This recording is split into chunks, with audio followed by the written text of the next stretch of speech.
تو وہ امیجیٹلی آ جاتا ہے اور اس میں ایک گراؤنڈ یہ لے لیتا ہے کہ جب آپ کی ڈیٹیل ججمنٹ آئے گی تو میں اس کو امینڈ کر سکوں گا. یہ ہماری یہاں پریکٹس ہے. تو وہ فائل ہو سکتا ہے مگر اس میں جب آپ ڈیٹیل آ جائے گی تو اس میں ایڈیشنل گراؤنڈ جو ہے نا وہ لیے. تو سر اس میں کیس کا فکس ہونا، جیسے کمیٹی کے درمیان اس پر ڈیبیٹ ہوئی ہے اور وہ اس کا نتیجہ بھی ہمارے سامنے آ چکا ہے، لیکن اس میں جیسا کہ چیف جسٹس نے اپنی رائے دی کہ اس کو فوراً فکس کرنا چاہیے، تو کیا جب تک ڈیٹیل ججمنٹ نہ آئے تو اس کو ریویو کو فکس کیا جا سکتا ہے بینچ کے سامنے؟ اس میں ایسا ہے کہ معاملے کی امپورٹنس کے حوالے سے نا اگر اس کو جلدی فکس کر لیا جاتا تو میرے ذاتی خیال میں قانون کے مطابق تو ڈومین جو ہے وہ 3 ممبرز کمیٹی کا ہے، مگر میرے خیال میں کیونکہ معاملے کی امپورٹنس ہے، اس پہ قوم تقسیم ہوئی ہے، تو اس کو جلدی فکس کر لیا جاتا تو زیادہ بہتر ہوتا تاکہ جو کچھ ہونا ہے وہ اس معاملے سے نکل جائیں. جو سپریم کورٹ نے کرنا کر کے وہ اس معاملے کو نپٹا. صحیح ہے، لیکن چونکہ شاید ابھی ڈیٹیلڈ ریزننگ سامنے نہیں ہے تو شاید مشکل ہو جائے یا ممکن نہ رہے، اور ویسے بھی بینچ چھٹیوں پر ہے، یہ بھی ایک مسئلہ ہے. اس میں میں بچر صاحب آپ کے پاس آنا چاہوں گا. ابھی آپ سے پہلے جب راجہ ریاض صاحب بات کر رہے تھے، کیا واقعی پاکستان تحریک انصاف کا ڈیجیٹل میڈیا اتنا غیر ذمہ دار ہو چکا ہے کہ حکومت کو کریک ڈاؤن بھی کرنا پڑ رہا ہے؟ رؤف حسن صاحب کو بھی گرفتار کیا گیا، ان پر الزام بھی یہی ہے کہ وہ ایک ایسی پالیسی ڈیجیٹل میڈیا کو جاری کرتے ہیں جو اینٹی اسٹیٹ ہے.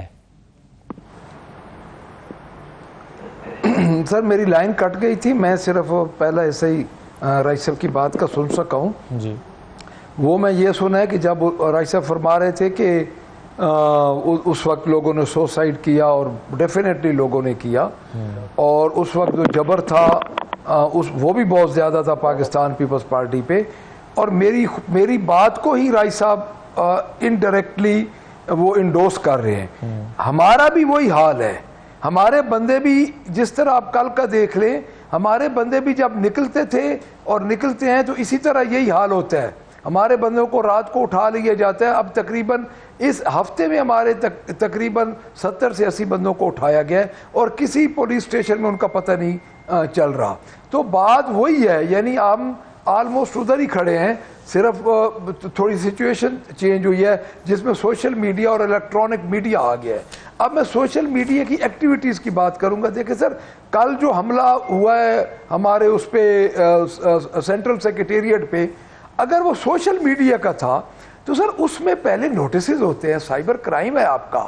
آپ اچھا ادھر گئے، انہوں نے اٹھایا کیا چیز؟ انہوں نے اٹھایا ہمارے ایفیڈیوٹ، وہ دوبارہ ہمیں دینے پڑے. اگر سوشل میڈیا کی ایکٹیویٹیز کے لیے ادھر گئے تھے تو ایفیڈیوٹ کا کیا کام تھا؟ یعنی وہاں سے ایم پی ایس کے ایفیڈیوٹ اٹھا کے لے کے آ گئے جو ہم نے ادھر سگنیچر کر کے ہم نے جمع کروا دیے تھے جو الیکشن کمیشن میں جمع ہونے تھے. آگے الیکشن کمیشن کا وہ جس طرح کامران مرتضیٰ صاحب کہہ رہے تھے کہ وہ لا نوئنگ کو زیادہ پتہ ہے کہ ادھر ان کا کیا ہونا تھا، بٹ ان کو انہوں نے کاغذ کے ٹکڑوں کو کیا کرنا تھا. دیکھیں سر، بات یہ ہے، فستحیت کا عروج ہے پاکستان تحریک انصاف کے لیے. اس کے لیے یہ ضرور ہے کہ ایکشن کا ری ایکشن ہوتا ہے، ایک رد عمل آتا ہے. اس رد عمل میں ہر انسان کی ایک کیپیسٹی ہوتی ہے. دیکھیں، بات ہر جگہ پہ غلطی ہوں گی. میں یہ نہیں کہتا کہ سوشل میڈیا کو بالکل لیکن ہمارا جو بیس ہے، ہمیں جو الیکشن میں ووٹ ملا ہے وہ اپنے سوشل میڈیا کی وجہ سے ملا ہے. جو ایک ہماری ایپ تھی، وہ ہم نے ایپ جو لے کے آئے جس پہ ہمارے جو ہمیں تو پتہ نہیں نشان ہی کون سے الاٹ ہوئے، اس نشان کا وجود ہی نہیں ہوتا تھا جو نشان الاٹ ہوئے. تو اس ایپ کی وجہ سے ہمارے نشان لوگوں تک پہنچے. سوشل ہم تو ہائٹ سے ہم تو ہمارے آپ نے تو الیکشن کی کیمپین ساری ڈیجیٹل میڈیا پہ لڑی ہے، آپ یہ کہہ رہے ہیں؟ ہم نے تو الیکشن کی، میں تو بالکل سر ڈیجیٹل میڈیا پہ لڑی ہے. کمزوریاں غلطیاں ضرور ہوتی ہیں، بٹ پاکستان تحریک انصاف کا بیس سوشل میڈیا ہے. ہم اپنے سوشل میڈیا کے کردار کو بالکل ڈینائی نہیں کر سکتے اور ہم اپنے سوشل میڈیا کے لیکن اس میں یہ دھیان رکھنے کی ضرورت ہے نا بچر صاحب کہ کہیں ایسا نہ ہو کہ وہ ریاستی اداروں کے خلاف اس حد تک آگے نکل جائیں کہ پاکستان میں نفرت کی فضا پیدا ہو جائے ریاستی اداروں کے خلاف. یہ ایک تھن لائن بھی تو موجود ہے نا، جو ہم نے دیکھا بھی ہے بعض جگہوں پہ کہ یہ عبور ہوئی ہے. ایک سر آپ کی اجازت سے میں ایک چیز جو ہے وہ شیئر کرنا چاہتا ہوں، ایک سٹوری، اور میں چاہوں گا پہلے راجہ ریاض صاحب اس کو رسپونڈ کر دیں. سٹوری یہ ہے کہ مریم نواز صاحبہ کی حکومت کی طرف سے جنوبی پنجاب کے جو 30 سے زائد منصوبے ہیں اس کو سالانہ ترقیاتی پروگرام جو 24-25 کا ہے اس سے نکال دیا گیا ہے. یہ تحریک انصاف نے منصوبے شروع کیے تھے, تقریباً 3.5 ارب روپے کے یہ منصوبے ہیں, اور ان کو جو ہے اس مرتبہ کے بجٹ میں نہیں رکھا گیا, اور اس منصوبوں کا جو بجٹ تھا وہ بہاولپور پولیس کو دے دیا گیا ہے. یہ جو ترقیاتی منصوبے ہیں, ترقیاتی پروگرام سے نکالے گئے منصوبے, یہ تقریباً 70% تک ان پر کام مکمل ہو چکا تھا, اور ان پر جو اب ظاہر ہے اگر کام روکا گیا ہے تو یہ منصوبے ضائع ہو سکتے ہیں, پیسے ضائع ہو سکتے ہیں. دوبارہ اگر چند سالوں کے بعد اس کو ریزیوم کیا جائے گا تو اس کی لاگت بڑھ جائے گی, پھر اس دوران اگر یہ منصوبے لٹکے رہیں گے تو عوام کو مشکلات کا سامنا کرنا پڑے گا. اور اس میں جو ہے وہ بہاولپور سے جھانگڑا انٹرچینج کو ملانے والی سڑک بھی شامل ہے, ملتان سکھر موٹر وے کو ملانے والی سڑک بھی شامل ہے, اور بھی اسی طرح سے 2 رویہ منصوبے ہیں, سڑکیں ہیں, یہ چیزیں شامل ہیں. احمد پور شرقیہ آؤٹ شریف کے قریب کے کچھ علاقوں پر جو ڈیولپمنٹ پروجیکٹس ہیں وہ شامل ہیں. صرف یہ کہ 70% کام تحریک انصاف کی چونکہ حکومت میں مکمل ہوا تھا, اب یہ منصوبے بند کر دیے گئے ہیں. راجہ ریاض صاحب, یہ مجھے یاد پڑتا ہے جب 2008 میں پنجاب میں حکومت آئی تھی نون لیگ کی, آپ کی وفاق میں حکومت تھی, آپ اس وقت اپوزیشن لیڈر تھے, پرویز الہی صاحب کے جو منصوبے پنجاب میں تھے وہ سارے شہباز شریف نے آ کے روک دیے تھے. وزیر آباد کا منصوبہ ہو, ہارٹ کے ہسپتال کا ہو, یا چائلڈ ہاسپٹل کا منصوبہ ہو, اس پر کافی اعتراض آپ کی طرف سے بھی کیا گیا تھا. تو یہ بتائیے کہ یہ درست اقدام ہے کیا؟ جی بھائی, یہ اصل میں مجھے اصل کا نہیں پتا, کیونکہ میرا پنجاب حکومت میں اس وقت اتنا رابطہ نہیں ہے. لیکن آپ کے سوال کے حوالے سے تھوڑا سا میرے علم میں جو ہے, کچھ منصوبے بزدار صاحب نے جو اتنے ضروری نہیں تھے, صرف کمیشن لینے کے لیے گوگی اور بزدار نے خام خواہ جنوبی پنجاب میں شروع کیے تھے. اگر تو وہ منصوبے ہیں ان کی تو ضرورت نہیں, لیکن جو ضرورت والے منصوبے ہیں میں محترمہ مریم نواز صاحب سے گزارش کروں گا جو وہاں کے لوگوں کی ویلفیئر کے لیے ہیں, ان کی مشکلات کو کم ہونے کے لیے ہیں, اور ابھی آپ کے ذریعے بھی کر رہا ہوں, ویسے بھی انہیں ریکویسٹ کروں گا کہ کوئی منصوبہ جو عوام کی مشکلات دور کرنے کے لیے, عوام کی بہتری کے لیے ہے, چاہے وہ کسی سیاسی جماعت نے شروع کیا, اس کو ہمیں جاری رکھنا چاہیے تاکہ عوام میں یہ تاثر نہ جائے. جب بھی ہم گئی حکومت کا کوئی منصوبہ کوئی حکومت ختم کرتی ہے تو میں سمجھتا ہوں کہ وہ اس حکومت کے ساتھ, گئی حکومت کے ساتھ زیادتی نہیں, اس علاقے کے عوام کے ساتھ زیادتی ہوتی ہے. تو میری ان سے یہی گزارش ہوگی کہ جو منصوبے علاقے کے عوام کی پریشانی کا باعث بنیں گے رکنے سے, اور ان کی تکلیف بڑھے گی, ان کو قطعاً نہیں روکنا چاہیے. اور جن میں بزدار نے پیسے لیے ہوئے ہیں, یا گوگی نے پیسے لیے ہوئے ہیں, یا عمران خان کی بیگم کو پیسے گئے ہوئے ہیں, وہ بے شک نہ کریں. باقی منصوبے ہر صورت شروع ہونے چاہیے.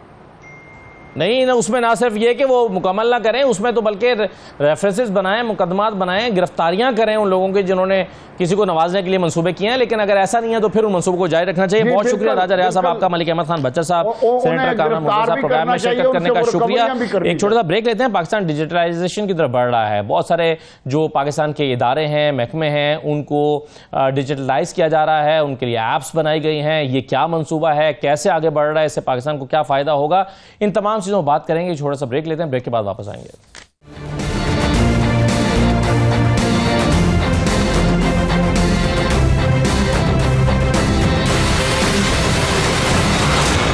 دوبارہ خوش آمدید کہتے ہیں. ابھی کچھ دیر پہلے ڈیجیٹل میڈیا کی خرابیوں کی بات ہو رہی تھی. کل ہم نے ڈیجیٹل ٹیررزم کا لفظ بھی استعمال ہوتے ہوئے سنا ہے. D G I S P R نے اپنے پریس کانفرنس میں اس کا ذکر کیا. ڈیجیٹل میڈیا سے بہت شکایات بھی رہتی ہیں, لیکن دوسری طرف جو ڈیجیٹل ایپس ہیں یا ڈیجیٹلائزیشن ہے پاکستان کے لیے بھی بڑی امپورٹنٹ ہے, اور مثبت انداز میں بھی بہت زیادہ استعمال کی جا سکتی ہیں اور ہو رہی ہیں. ہمارے ساتھ پروگرام میں ڈاکٹر بابر مجید بھٹی صاحب موجود ہیں. آپ کو ڈاکٹر صاحب خوش آمدید کہتے ہیں. آپ سی ای او ہیں نیشنل انفارمیشن ٹیکنالوجی بورڈ کے. ڈاکٹر صاحب, سب سے پہلے تو یہ بتا دیجئے کہ آپ کا ادارہ کیا کام کر رہا ہے, کتنے محکموں کے لیے یا وزارتوں کے لیے آپ ایپس بنا چکے ہیں یا ان کے لیے ان کو ڈیجیٹلائز کر چکے ہیں, اور کتنے پروسیس میں ہیں؟ جی بالکل, thank you Asad, first of all thank you for inviting me. اچھا, بیسیکلی ڈیجیٹلائزیشن کا کانٹیکسٹ پہ پہلے میں آپ کو بتا دیتا ہوں. بات یہ ہے کہ اگر آپ دنیا کی جو فاسٹسٹ ایمرجنگ اکانومیز ہیں جی ان کو دیکھیں, اور there is a very strong correlation between their progress and the pace of their digitalization. ٹھیک, سو اس لیے there is a very strong case کہ ڈیجیٹلائزیشن ہی سے آپ آگے بڑھ سکتے ہیں, اکانومی کے لیے, سوسائٹی کے لیے, اور اپنی گورننس کے لیے. ٹھیک. سو یہی مینڈیٹ ہے نیشنل انفارمیشن ٹیکنالوجی بورڈ کا نیشن وائڈ. تو بیسیکلی جہاں تک آپ کے کویشچن کا آنسر ہے کہ جب ہم ڈیجیٹلائز کر رہے ہیں تو آج ہمارا فٹ پرنٹ ہر منسٹری میں، ہر فیڈرل منسٹری میں ایگزسٹ کرتا ہے. اچھا، تو it's not only about apps. ویسے تو ایپس یس ڈھیروں ایپس ہیں جو بنی ہوئی ہیں، تو وہ تو ایک پورٹ فولیو ہے، لیکن بیسیکلی اصل چیز جو ہے وہ ہے ایک اسٹریٹجک روڈ میپ جس پہ کنٹری کو لے کے جانا ہے. جس طرح سے فاسٹسٹ ایمرجنگ کنٹریز جاتی ہیں، تو ہمیں اپنے پاکستان کو بھی اسی ٹریک پہ لے کے جانا ہے. تو یہ ایک ایسا مشن ہے جو کہ ظاہر ہے کہ فل آف چیلنجز تو ہے، لیکن اس کا فروٹ پوری نیشن کو مطلب سمجھنے کے لیے میں آپ سے جاننا چاہوں گا، جیسے آپ نے کہا کہ ایک روڈ میپ دینا ہے. مثال کے طور پہ ایک پیٹرولیم منسٹری ہے یا انفارمیشن منسٹری ہے، اس کے لیے آپ کیا کریں گے ایسا کہ جو فائدے میں ہوگا منسٹری کے لیے اور پاکستان کے لیے؟ اچھا دیکھیے، بڑا اچھا کویشچن ہے. اگین جس طرح سے میں نے بتایا، اس کو ہم 3 حصوں میں سمجھتے ہیں. پہلی چیز یہ ہے کہ ڈیجیٹلائزیشن کا ایک عام آدمی کو کیا فائدہ. تو یہ بڑا اچھا کویشچن ہے. اس کو ہم کہتے ہیں ڈیجیٹل سوسائٹی. اس کا مطلب یہ ہے کہ جو سروسز ہم ڈیجیٹلائز کر رہے ہیں، فار ایگزامپل آپ نے بجلی کا بل دینا ہے، اب گرمی ہے آج کل، آپ کو لائن میں نہ لگنا پڑے، گھر بیٹھ کے موبائل میں. بالکل ٹھیک ہے، لیکن یہ ایک چھوٹی سی موبائل ایپ کر سکتی ہے. واٹ ایف کہ آپ کا بجلی کے بل میں کچھ غلطی ہے اور آپ کو اس کو ٹھیک کرانا ہے، تو آپ کو دفتر تو جانا پڑتا ہے. لیکن اگر آپ کی ساری سروسز پراپرلی ڈیجیٹلائزڈ ہیں تو ایز اے سٹیزن آپ کو وہ ساری، آپ کو کوئی کمپلین کرنی ہے، آپ کو کچھ انفارمیشن لینی ہے، وہ ساری آپ کو گھر بیٹھے ملتی ہے. تو سٹیزن کی سروسز آسان ہو جائے. اچھا، مطلب آپ کو وہاں پر جا کے کسی کو کمیشن نہیں دینی پڑے گی، کسی کا پاؤں نہیں پکڑنے پڑے گے، سفارش نہیں کرانی پڑے گی. ایگزیکٹلی. تو یہ انٹر ہوتے ہیں ہم دوسرے باکس میں، اور اس کا مطلب ہے ڈیجیٹل گورننس. یعنی کہ جب ڈیجیٹل گورننس ہوگی تو آپ کو گورنمنٹ سے کانٹیکٹ کرنے کے لیے نہ آپ کو کچھ، یعنی کہ ٹرانسپیرنسی ہے، ایفیشینسی ہے، نہ لمبی لائنوں میں لگنا ہے. تو یہ ڈیجیٹل گورننس اس کا سیکنڈ پارٹ. ٹھیک. اس کا تھرڈ پارٹ ہے ڈیجیٹل اکانومی. اچھا، یہ وہ کی ہے جس سے اکانومیز اوپر جاتی ہیں. اس کا مطلب یہ ہے کہ آپ کی اکانومی میں اس وقت کیش، اور جب ہم کیش لیس اکانومی کی بات کرتے ہیں، یعنی کہ ڈیجیٹل آپ کی ڈیجیٹل ٹرانزیکشنز ہوں گی، تو اس کا مطلب کہ ہر چیز آپ کا سسٹم میں ہوگا. Transparency for taxes, transparency for people, transparency and efficient transactions. So یہ 3 چیزیں مل کے ایک سمپل ڈیفینیشن بنتی ہے ڈیجیٹلائزیشن. صحیح ہے. اب جیسے ہم دیکھتے ہیں کہ بہت ساری چیزوں میں ہم آن لائن اپلائی کر سکتے ہیں، مثلا کوئی برتھ سرٹیفکیٹ لینا ہے آپ کو، تو آپ یعنی مختلف اداروں کے لیے جو آپ سروسز دے رہے ہیں یا ایک پورا روڈ میپ دے رہے ہیں، تو آپ کہہ رہے ہیں کہ ہر ادارہ ڈیجیٹل طریقے سے آن لائن اپنا کام کر سکے گا. جی انشاءاللہ. اچھا، یہ اگین ویسے کتنی منسٹریز ہیں پاکستان میں جو فلی اب ایکوپڈ ہیں یا مکمل طور پر شفٹ ہو چکی ہیں؟ ہاں، یہی اب اس کویشچن کا آنسر دینا بڑا امپورٹنٹ ہے. اس کی وجہ ہے کہ یہ اٹس ایزی ٹو سے، لیکن یہ ایک لمبا جرنی ہے. یہ اتنا ایزی نہیں ہوتا. ظاہر ہے کہ ہمیں ایک فیزڈ وائزڈ اپروچ چاہیے. پیپر لیس ہوتا ہے، پیپر لیس پہلا اسٹیپ ہے، پیپر لیس ہونا. اچھا، پیپر لیس ہونے کے لیے اگین پہلا اسٹیپ ہے کہ ہم ایک سولوشن بنا لیں. وہ سولوشن بن چکا ہے. دوسرا، اس سولوشن کو ڈپلوائے کر دیا جائے. وہ سولوشن اب ڈپلوائے بھی ہو چکا ہے. ہماری 40 منسٹریز ہیں فیڈرل گورنمنٹ میں، اور تقریباً آل منسٹریز کے اندر وہ ڈپلوائے ہو چکا ہے. اب اگلے جو چیلنجز ہیں وہ ہیں ان کو اڈاپٹ کرنا، کیونکہ اس کو اڈاپٹ کرنے کے لیے ہمیں گورنمنٹ سیکٹر کے اندر بھی، پبلک سیکٹر میں بھی، اور وی نیڈ ڈیجیٹل لٹریسی، تاکہ لوگ اس کو، ہر بندہ اس کو یوز بھی کر سکے. تو یہ وہ پروسیس ہے جو کہ سلو ہے. ظاہر ہے کہ اس میں چیلنجز بھی ہیں، اس میں ٹریننگز بھی آتی ہیں. تو یہ چیزیں ان پروگریس. اور یہ سارا انٹریکشن جو ہے بیسیکلی پبلک کے ساتھ ہوتا ہے یا یہ صرف انٹر ڈپارٹمنٹل ہے؟ اچھا دیکھیں، جو فائلز ہوتی ہیں نا، جیسے آپ کے آفس کی فائلز، تو آپ کے آفس کی اپنی فائلز ہیں، گورنمنٹ کی پروسیسنگ اسی میں ہوتی. تو پبلک نے جب انٹریکٹ کرنا ہے تو اس کے ساتھ کیسز بنتے ہیں اور وہ ہوتا ہے، تو وہ انٹرنل کی ہوتا ہے.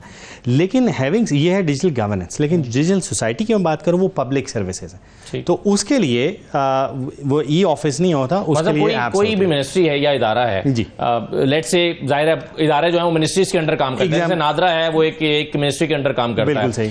اب ایک ایسا ادارہ جس نے پبلک کے ساتھ انٹریکٹ کرنا ہے، جی ظاہر ہے اس کا پھر اسکوپ بہت بڑھ جاتا ہے. ایگزیکٹلی. فار ایگزامپل میں آپ کو مثال دیتا ہوں کہ اسلام آباد میں اسلام آباد سٹی ایپ ہے، ICT سٹی ایپ، جو NIDP کی چل رہی ہے اس وقت. تو اگر آپ نے for example excise and taxation کہ کوئی ٹرانزیکشن کرنی ہے، آپ نے وہ سبمٹ کرنا ہے، یا آپ نے وہیکل ٹرانسفر کرنی ہے، ٹوکن ٹیسٹ جمع کرانا ہے، تو وہ آپ اس ایپ پہ جا کے کر سکتے ہیں. تو یہ وہ سٹیزن سروسز ہیں جو کہ اپنے موبائل فون پہ آپ ڈاؤن لوڈ کریں، اور آپ اپنے اس دفتر میں جا کے وہاں پر ٹوکن ٹیکس جمع کرانے کی ضرورت نہیں ہے. یہ تو اب ہو رہا ہے. ہاں، اب ایز اے کانسیپٹ یہ ٹھیک ہے سمپل ہے امپلیمنٹ ہو گیا, لیکن آف کورس کہ اس میں ایکسلنس اس کو پورا پینیٹریٹ کرنے کے لیے اٹس اے جرنی جس کو میں روڈ میپ کہہ رہا ہوں کہ اس کے اوپر وہ جرنی جب ہمارا انشاءاللہ ایک ایڈوانس سٹیج پہ جائے گا تو آپ دیکھیں گے کہ direct impact on economy, transparency, efficiency یہ خود نظر آئے گا.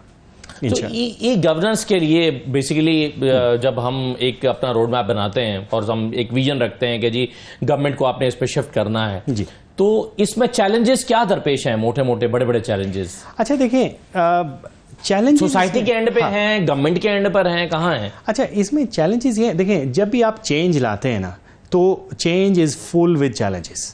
تو جب ہم ایک مینول پیپر بیسڈ ورکنگ سے ڈیجیٹلائزیشن کی طرف جاتے ہیں تو چیلنجز تو آتے ہیں.